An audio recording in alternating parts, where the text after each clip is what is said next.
리히스토리 세 번째 시간, 변방에 관한 설교를 3주째 이어가고 있습니다. 오늘은 변방으로 가서 보고 나누다라는 제목으로 말씀을 나누겠습니다. 이 첫 번째 리히스토리 시간에서는 변방에서 일어난 복음이 변방에서 시작이 되었다. 갈릴리 변방에서 변방의 사람인 나사렛 출신 예수 그리스도께서 변방의 사람들인 갈릴리 어부들을 제자로 택하셔서 그렇게 시작한 복음의 역사, 그 역사가 이제 두 번째, 하나님께서 그런데 왜 이 변방에서 복음이 시작되게 하셨는가? 하나님은 변방을 향한 시선을 가지고 계시는 거죠. 그래서 두 번째, 지난 주일에는 변방의 사람들, 세상을 바꾸다. 그동안 이 복음의 역사, 또 일반 은총 쪽으로 봐도 이 변방에서 중심을 바꾸는 사람들이 많이 일어나게 되었다라는 거죠.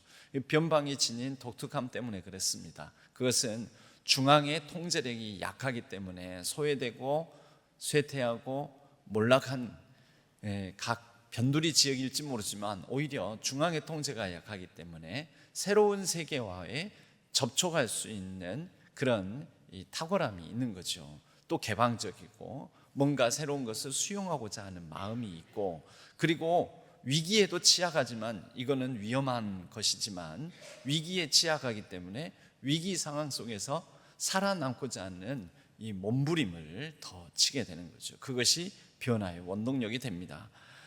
오늘은 이 빌립의 이야기를 통하여서 우리 변방성의 원리 중에 이 전략적 우리가 어떤 행동을 취해야 될 것인지, 그것을 교회적으로 가져와서 이것이 우리의 선교적 삶과 어떤 또 관계가 있을지 함께 말씀을 나눠보고자 합니다. 오늘 말씀의 배경은 사도행전 8장. 이 8장은 7장에 스데반 집사의 순교 사건이 있습니다. 계속해서 성령 강림 사건 이후에 부흥하고 사람들이 날마다 더하고, 그리고 예루살렘 교회 공동체 안에서도 서로 떡을 떼며 순전하게 하나님을 찬양하고 서로 나누고 자기의 재산을 팔아서 내어놓고, 그리고 그것을 가지고 이 가난하고 연약한 자들을 돕고, 세계 각 지역에서 온 사람들이 하나님의 말씀, 복음을 듣고 예수 그리스도의 죽음과 고난, 그리고 부활과 그 생명에 대한 소식을 듣고 놀라운 일들이 많이 일어났습니다.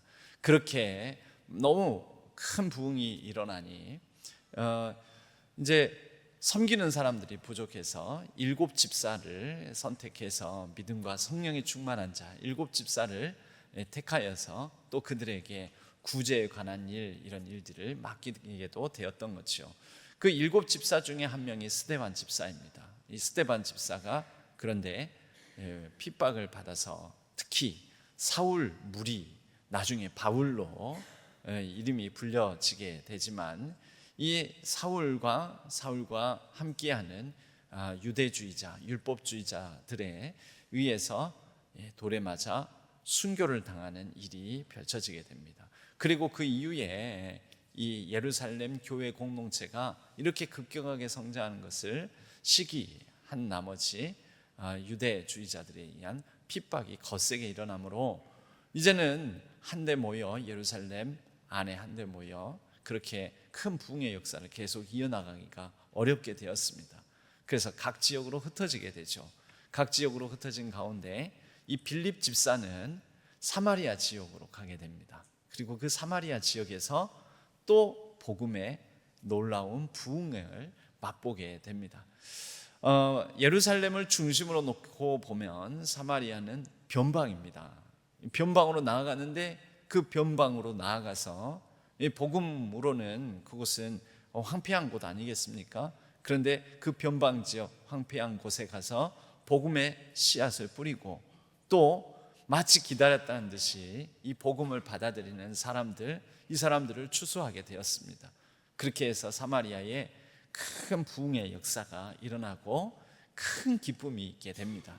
이런 부흥의 열매를 맛보고 이제 사마리아가 새로운 복음의 중심지가 되어서 베드로와 요한도 청하여서 이곳에서 베드로와 요한도 말씀을 전하고 또 성령의 임재가 있게 되는 그런 사건이 있게 되고, 이런 정말 회심의 역사, 복음의 큰 부흥의 역사가 일어나고 있었는데 바로 이때입니다. 아니, 빌립이 이제 사마리아 지역에 있으면 인정받을 것 아닙니까? 중심 안에 중심, 그 사마리아 지역의 복음을 전하는 자로서 중심의 자리를 차지하고 있을 것 아닙니까? 그런데 하나님께서 오늘 말씀 26절부터 시작한 말씀을 보면 이 빌립을 그 사마리아 지역에 그대로 내버려 두시지 않고 안주하도록 놔두지 아니하시고 빌립에게 말씀을 하시더라는 거죠. 어떤 말씀입니까? 26절에 보면 주의 사자가 빌립에게 말하여 이르되, 주의 사자는 곧 성령 하나님, 하나님의 메신저, 뭐라고 말씀을 하냐면 일어나서 남쪽으로 향하여 예루살렘에서 가사로 내려가는 길까지 가라 하니 그 길은 광야라. 여러분, 광야는 중심입니까? 변방입니까? 변방이죠. 변방 중에 변방. 사람도 별로 살지 않고 생명체도 좀처럼 만나기 힘들고 척박하고 물도 없고 살기 좋은 땅이 아닙니다. 그곳에서 무슨 선한 것이 나올 수 있겠습니까? 마치 나사렛에서 무슨 선한 것이 있겠느냐, 선한 것이 나겠느냐라고 얘기했던 그 말씀처럼 왜 광야길로, 사마리아에서 지금 큰 부흥을 맛보고 사마리아에서 잘 되고 있고 사마리아에서 지금 복음의 중심이 빌립을 통하여서 빌립이 일으킨 복음의 역사가 있는데 하나님께서 변방으로 가라고 하시는 겁니다. 잠깐 지도로 확인을 해보면요, 이게 이제 빌립의 전도 여정이라고 이렇게 타이틀을 붙인 이 지도인데요, 이 가운데 예루살렘 있죠. 예루살렘, 유대 지역 예루살렘, 거기서 스데반 집사가 순교를 당합니다. 근데 그 이후에 이제 기세가 더 등등해져 가지고 얼마나 예루살렘 교인들을 핍박을 하게 되는지, 예루살렘 교회 공동체에 모여있기 힘들어서 흩어지게 되죠. 막 전국 각지로 흩어졌을 텐데 빌립은 저 북쪽으로 흩어지게 됩니다. 어디요? 사마리아 지역으로. 이 사마리아 지역은 예루살렘에서 약 70여 킬로 정도 떨어져 있습니다. 그때는 뭐 이렇게 교통수단이 발달되어 있지 않으니까 70여 킬로, 보통은 도보로 걷습니다. 도보로 걸으면은 70km면은 며칠 만에 갈 수 있습니까? 하루 만에 갈 수 있습니까? 하루에 몇 킬로 가죠? 우리가 걸으면 좀 길이 좋으면 한 40km 가지 않겠습니까? 근데 이 예전에는 도로도 안 좋고 또 산도 있고 뭐 돌길도 되어 있고 이러니까 저 광야길 걷고 막 이렇게 하려면은 하루에 30km도 좀 벅차지 않았을까. 그러니까 결국 한 3일 정도 꼬박 걸어서 3일 정도 걸리는 거리에 사마리아 지역으로 가서 그곳에서 복음을 전하게 됩니다. 예루살렘을 중심으로 놓고 보면 사마리아는 변방이죠. 핍박을 받아서 변방으로 흩어지게 되었습니다. 여러분, 우리가 이게 복음의 선교의 역사도 보게 되면 하나님께서 시작만 갈릴리 변방에서 시작하게 하신 게 아니라 결국 복음의 역사가 부흥이 일어나서 그것이 복음의 중심지가 되면은 하나님께서 또 변방을 주목하시고 변방을 향하여서 나아가게 하십니다. 때로는 이런 핍박과 박해를 통해서 그럴 수도 있고 또는 일부러 그러실 수도 있고, 그래서 일부러 주의 사자가 이제는 사마리아가 새로운 복음의 중심지가 되는데 이곳에서는 안정되어 있는데 그곳에서는 좋은 일들이 일어나고 큰 기쁨이 있는데 이제는 북쪽에서 남쪽으로 가라고 하시는 거죠. 남쪽이 어디입니까? 예루살렘에서 가사를 향하여서 가는 길, 그 밑에 화살표 있죠. 그리고 저쪽에 가사가 왼쪽 제일 아래 약간 검은색으로 가사라고 쓰여져 있습니다. 거기 내려가는 길에 거기에는 광야가 있는데 그 광야길로 인도하시더라는 것입니다. 거기에 무엇이 있습니까? 모릅니다. 빌립이 알겠습니까? 모르죠. 무슨 일이 있을지. 여러분, 성경에는 이런 장면들이 나옵니다. 특히 믿음의 조상 아브라함의 여종도 어떻게 됩니까? 갈대아 우루, 거기에서 잘 살고 있는데 하나님께서 너는 가라. 갈대아우로 안정되어 있느냐? 여기서 살만하냐? 괜찮으냐? 아니, 너는 내가 너에게 보여줄 땅으로 가라. 내가 너에게 지시할 땅으로 가라.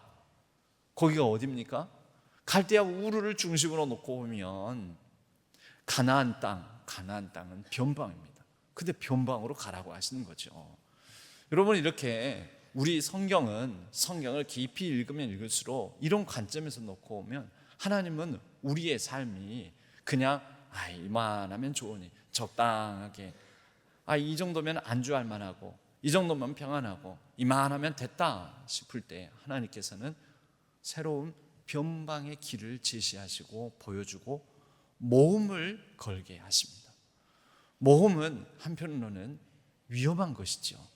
그런데 그 위험함을 일부러 자초해서 하라고 또는 이끄시고 인도하시는 경우가 많다라는 겁니다. 빌립이 그랬습니다. 이런 변방의 전략 중에 하나는 첫 번째 전략은 뭐냐면 가는 것입니다. 그런데 가는 것은 자기 스스로 가는 경우가 별로 없습니다. 스스로보다는 하나님이 자꾸 가라고 하시네. 이런 부담을 주시네. 여러분, 이런 식으로 우리에게 이 변방을 지향하게 하신다라는 거죠. 빌립에게도 그랬습니다. 자기 스스로 사마리아 간 것 아닙니다. 자기 스스로 사마리아에서 이제 이 남쪽 가사 가는 길, 그 광야길로 간 게 아닙니다.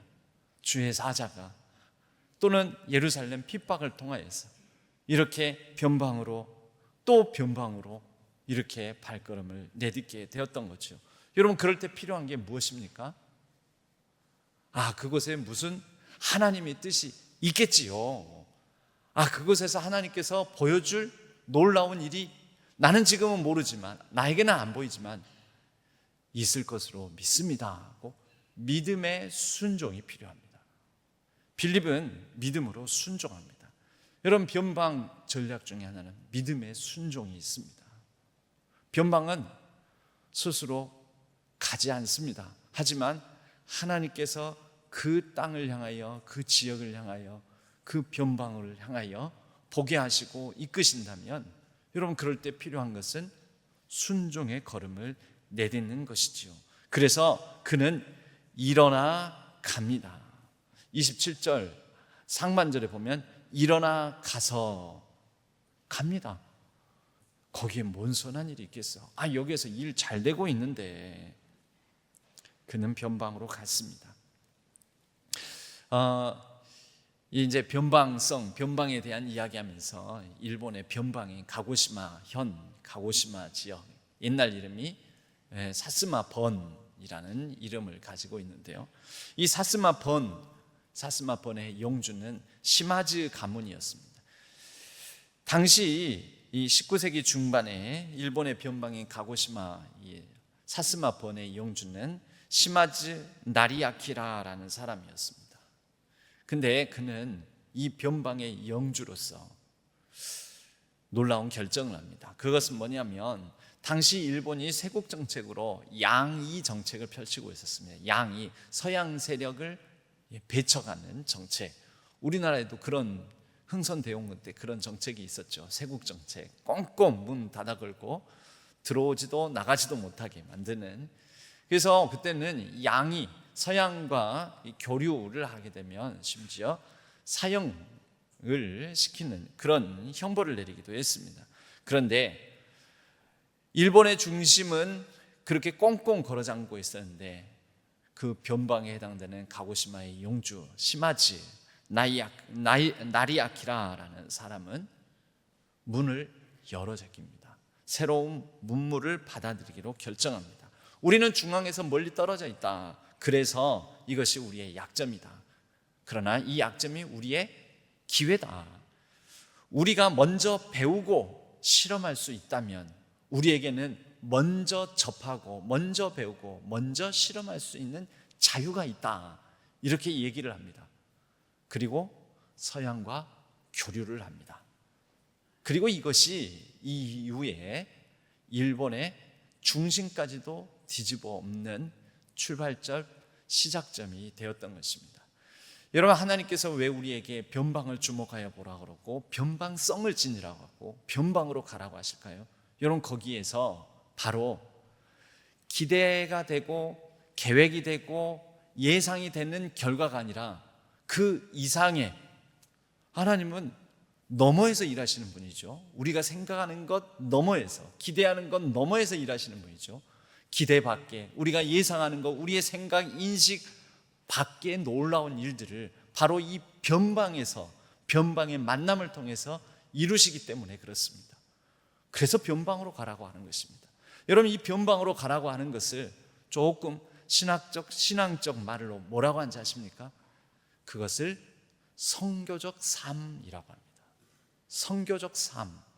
아브라함이 갈대아 우르를 떠나서 가나안 땅으로 온 거, 여러분, 그것을 이 관점으로 보면 그게 선교적 삶입니다.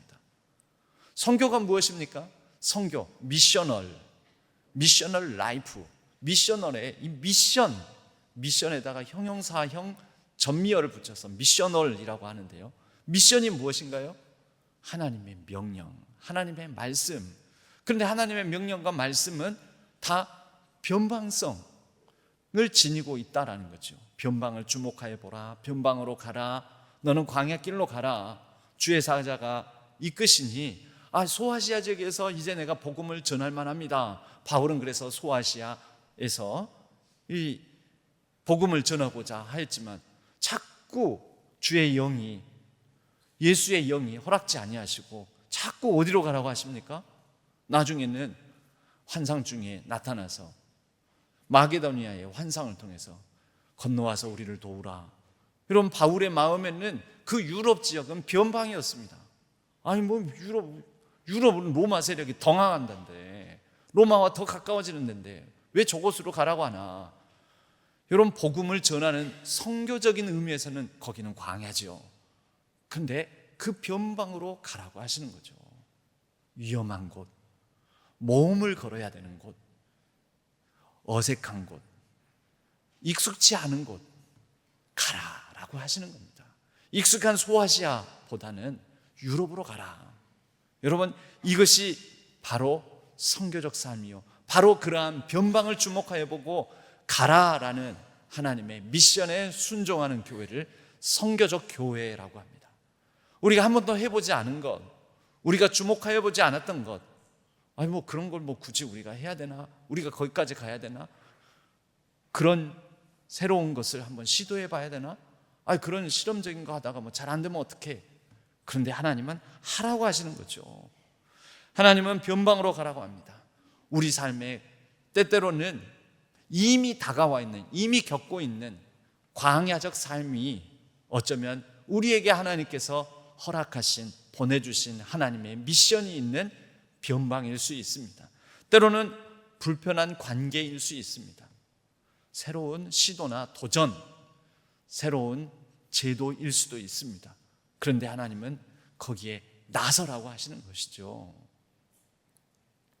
그렇게 순종하여 나아갈 때 우리는 하나님의, 그냥 여기에 있을 때는, 중심에 있을 때는, 안정된 곳에 있을 때는 생각지도 않았던 놀라운 하나님의 계획을 보게 됩니다. 두 번째, 이 변방의 행동 전략 중에는요, 이제 가니, 그래서 27절은요, 일어나 가고 난 다음에는 새로운 곳을 가게 되면 어떻게 됩니까? 보게 되는 거죠. 여기 있으면 안 보이는데 거기 가면 보입니다. 거기 가야지만 보이는 게 있습니다. 거기에 갔더니, 광야길로 갔더니 전혀 만날 것 같지 않았던, 예상치도 않았던 특별한 만남이 있었습니다. 때마침 그 광야길, 예루살렘에서 가사길 가는 길에 그 확률적으로는 그게 얼마나 되겠습니까? 아주 희박한 확률이지요. 그런데 때마침 예루살렘에 예배하러 갔다가 자기의 본국 에디오피아로 다시 돌아가고 있는 에디오피아 여왕 간닥의 국고를 맡고 있는 재무관리인이었겠죠. 재무장관이었을지도 모릅니다. 국고 관리인인 한 내시를 만나게 됩니다. 거기 안 내려갔으면 에디오피아 사람 못 만났을 겁니다. 에디오피아의 중심, 여왕 곁에 여왕을 모시고 있는 이 관리를 못 만났을 것입니다. 그런데 광야 길에 무슨 선한 일이 있겠느냐? 여러분, 선한 일은 내가 하지 않습니다. 선한 일은 하나님이 하십니다. 하나님이 하시는 일을 보려면 하나님이 가라고 하시는 곳을 가야지요. 그렇게 가서 봅니다. 그를 봅니다. 그리고 그가 에디오피아 여왕 곁에 중심 권력에 있는 사람이지만 그에게는 채워지지 않는 갈급함, 목마름이 있는 것을 또한 봅니다. 그는 변방의 사람이었습니다. 변방에서 하나님 나라를 보고 싶어하는, 그러나 그게 하나님 나라인지 하나님이 누구인지, 하나님께서 뭐라고 말씀하셨는지, 하나님의 역사가 어떻게 되는지 다 이해하지 못하는 사람이지만 그 하나님을 향한 갈망, 갈급함이 있는 사람이었습니다. 그는 예루살렘, 유대의 중심주의로 보면 변방의 조건을 다 갖춘 변방인이었습니다. 첫째, 인종적으로 아프리카 사람이죠. 변방인이었습니다. 인종적으로요, 민족적으로요. 둘째, 그는 신체적으로 변방의 사람이었습니다. 여러분, 네시가 어떤 사람입니까? 흔히 신이 상한 자, 성경에 신이 상한 자라고 표현합니다. 신이 뭔가요? 네, 우리가 흔히 또 쓰는 말로 고자입니다. 고자. 그는 신체적으로 변방의 사람이었습니다. 남자가 아니고 남자구실을 못하는 변방의 사람. 그래서 이는 이런 변방의 조건을 가진 사람이었는데, 또 세 번째로는 종교적으로도 유대 중심주의로 보면 완전히 이방인이었습니다. 종교적으로 유대교인이 아닌, 유대교를 유대인들이 믿는 하나님을 모르는 종교적 이방인이었던 거죠. 그런데 그에게는 어떤 목마름이 있었던 것 같습니다. 오죽 목마름이 컸으면 예루살렘을 향하여 예배하러 예루살렘에 왔다.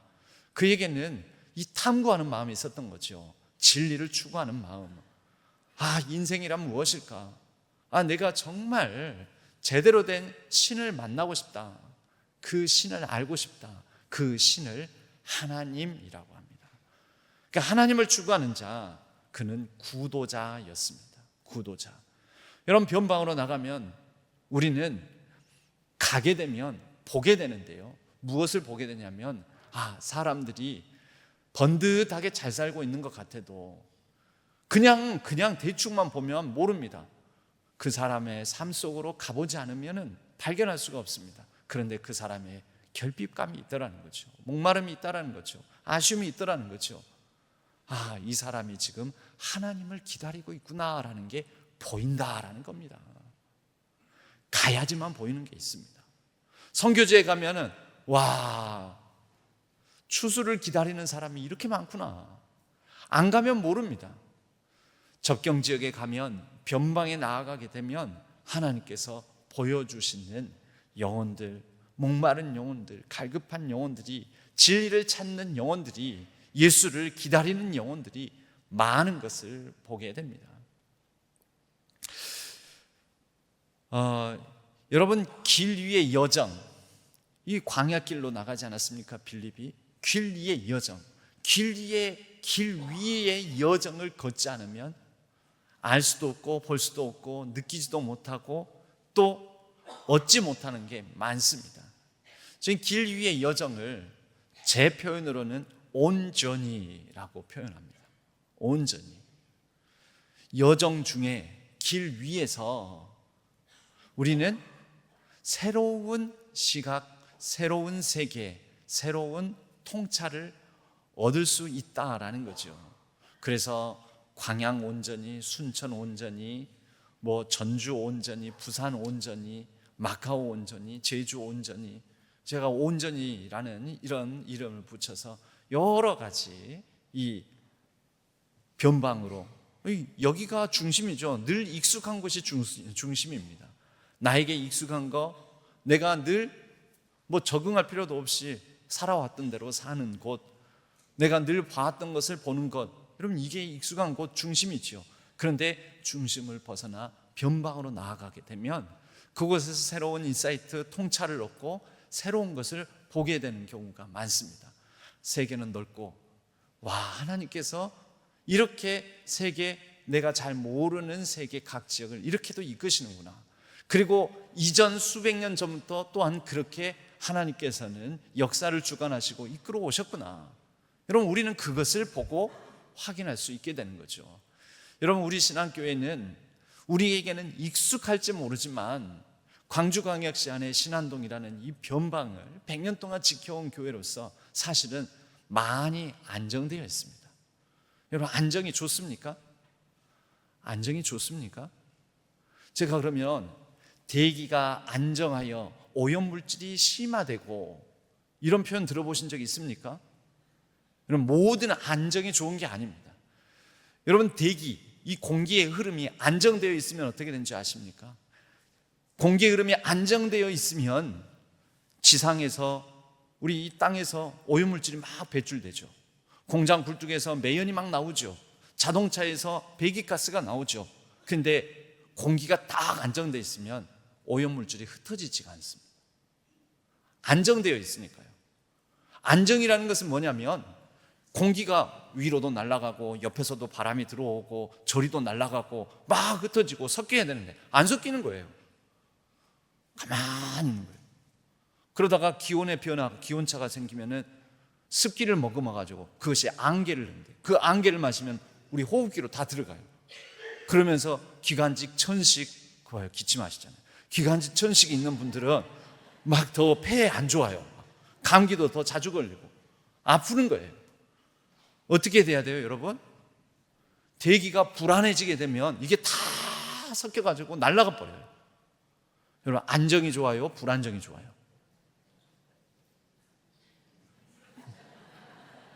아직 잘 모르겠어요? 자, 여러분, 물이 있어요. 맑은 물이에요. 맑은 물에 그런데 오염물질이 딱 들어오게 되었어요. 물이 안정되어 있으면 어떻게 될까요? 오염물질이 안 흩어져요. 거기 딱 있는 거예요. 오염물질, 쉽게 말해서 대소변을 거기다 봤어요. 해수욕장 가서 옛날에는 막 그런 경우 있잖아요.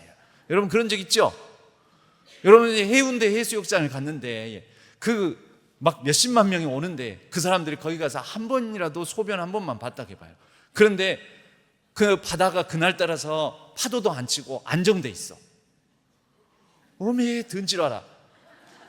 이게 섞이지도 않아. 이게 흩어지지도 않아요. 보니까 색깔이 저기는 좀 이상하네. 그러면 거기서 여러분 해수욕 하고 싶습니까? 안 하고 싶습니까? 그런데 바람이 불고 파도가 치고 막 바닷물이 섞이고 그러니까 여러분, 그 바다에서도 해수욕 하는 거예요. 섞이니까 얼마나 좋아요. 그죠? 그래서 저 넓은 바다로 태평양으로 다 흩어져 버리는 거죠. 안정이 좋아요? 불안정이 좋아요? 이렇게 단도직입적으로 물어보니까 좀 이상하죠. 여러분, 안정이 항상 좋은 게 아닙니다. 사회가 안정이 되고 교회가 안정이 되면 어떻게 되는지 아십니까? 변방으로 안 나가요. 변방의 사람들 안 만나요. 낯선 이들 환대를 안 해요. 새로운 사람과 교제 안 해요. 우리끼리 좋은데 뭐. 우리끼리 안정되어 있는데 뭐. 나 친한 사람하고 늘 만나고 친한 사람하고 밥 먹고 친한 사람하고만 얘기 나누면 다 좋은데 뭐. 근데 그 안정된 것은요, 한편으로는 꾸정물은 꾸정물대로 그대로 썩어간다는 거예요. 대기의 오염물질이 흩어지지 않냐고 날아가지 않냐고 저 하늘 위로 저 옆으로 막 섞여버려야 되는데 그대로 있다라는 거예요. 근데 우리는 살다 보면은 더러운 말도 내뱉고 또 실수도 하고 그런 오염물을 배출합니까? 안 합니까? 아무리 친한 사람들끼리도 그럽니까? 안 합니까? 근데 그게 거기에 딱 정체되어 있는 거예요. 그러면서 같이 썩어가는 거예요. 좋아요? 아니죠. 섞는 것도 필요한 거죠. 흩어지는 것도 필요한 거죠. 그래서 하나님께서 어쩌면 예루살렘을 핍박 가운데 흩어버리셨는지도 모릅니다. 불안하잖아요. 여러분, 2000년의 교회의 역사, 교회사가 불안합니다. 사실 안정이 아니라 가톨릭이 안정되어 있을 때 종교개혁이 일어납니다. 이게 얼마나 불안한 일입니까? 그냥 변방의 역사입니다. 그게. 오늘 에티오피아 네시와의 만남, 빌립은 처음 만났을지 모릅니다. 그런데 이것이 서로 배우는 시간이 되었습니다. 하나님께서 사마리아에도 성령을 허락하시는구나. 사마리아에서도 복음의 놀라운 역사를 일으키시는구나. 사마리아에서 이제 광야길로 가게 하셔서 에티오피아 사람 만나게 하시는구나. 하나님께서 이렇게 복음의 선교의 놀라운 역사를 펼쳐 가시는구나. 그리고 그와 더불어 이제 세 번째, 변방에서 나누는 행동 전략. 뭐 하게 됩니까? 말씀을 함께 보고 함께 나누고, 그러면서 유대주의에 입각하여 유대인들에게 익숙한 성경 보는 방식에서 그 사람이 이런 걸 궁금해하는구나, 이런 거를 잘 못 알아듣는구나, 그 사람의 시각으로 들어가서 그 사람과 함께 읽으면서 더 풍성한 말씀의 교제를 하게 되는 것이죠. 그 결과 어떻게 되지요? 에티오피아 내시가 내가 예루살렘까지 갔다 왔는데, 예루살렘 중심이잖아요. 중심에 갔다 와도 그런 생각이 안 들었는데, 그런 발견을 못 했는데, 오히려 예루살렘에 갔더니 예루살렘에서는 당신은 이방인이니까 여기 성전 뜰 밖에 계세요. 들어오지를 못해요. 여기 안 돼. 이방인은 여기 못 들어옵니다. 근데 광야에는 경계가 있어요, 없어요? 광야는 경계가 없어요. 그래서 빌립과 더불어서 거기에서 진솔한 면을 발견하고 서로의 진면을 보면서 깊은 말씀의 교제를 나누게 되는 것이죠. 그리고 마음이 확 열립니다. 마음이 확 열려서 에티오피아 내시 입장에서도 변방, 빌립 입장에서도 변방에서 변방의 사람들끼리 만나서 변방의 놀라운 역사를 이뤄가고 있는 장면이 이 장면이죠. 내가 세례를 받고 싶다. 내가 세례를 받는데 어찌 마음에 거리낌이 있겠느냐. 세례를 받습니다. 그리고 39절 말씀에 둘이 물에서 올라올 새 주의 영이 빌립을 이끌어가니라. 이제 빌립을 또 다른 변방으로 보내십니다. 그런데 이 에티오피아 내시는 기쁘게 길을 감으로 이제 그의 본국 고국으로 돌아가는데 기쁘게 길을 갑니다. 그 이후에 빌립과 이 에티오피아 내시는 평생에 다시 만나지 못했을 것입니다. 하지만 여러분, 이 한 번의 만남, 이 한 번의 기억이 얼마나 놀라운 또 복음의 역사를 이루어갔는지요. 세계 최초의 첫 번째 기독교 국가가 있습니다. 기독교 왕국 301년, 서기 301년 아르메니아 왕국입니다. 우리에게는 낯설죠. 로마 아닙니까? 그런데 아니요, 로마는 그 뒤에 한참 뒤에요. 380년대에 이르러서 이 로마는 기독교 국가임을 선포합니다. 그런데 그 사이에 세계 두 번째로 기독교 왕국, 기독교 국가를 선포한 나라가 있습니다. 어디일까요? 오늘 나오잖아요. 어디요? 에티오피아예요. 에티오피아의 옛날 이름은 그때 당시는 악숨 왕국, 악숨 제국이라고 불리는 나라였습니다. 그 악숨 제국이 325년에 우리는 기독교 국가다라는 것을 선포합니다. 그 시작이 어디에서 일어났을까요? 지금 봤잖아요, 방금. 누구요? 처음으로 세례를 받았던 에티오피아 내시, 이 사람으로부터 이런 놀라운 하나님의 히스토리가 펼쳐지게 된 것입니다.